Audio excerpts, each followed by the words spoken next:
लंगोट पहन के कसरत कैला से केहू पहलवान ना हो जाला। राजेश्वर सिंह का फैसला बदले खातिर बिशंभर के माई के दूध ना शेरनी के दूध पी के पैदा होके के पड़ी।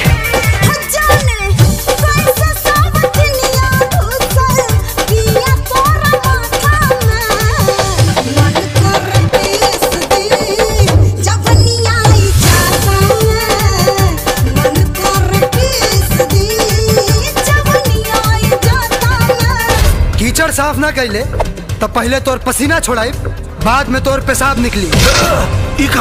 फ्लैशबैक में जा, पता चल जाई।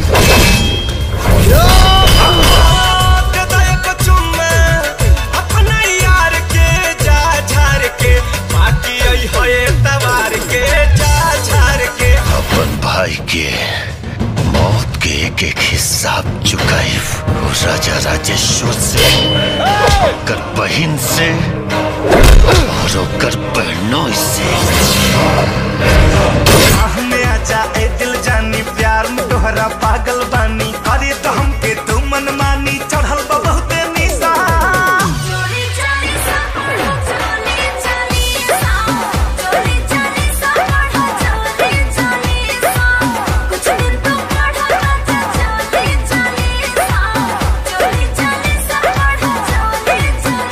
दूध मंगबा खीर दे, बहिन मंगबा तो चीर दे।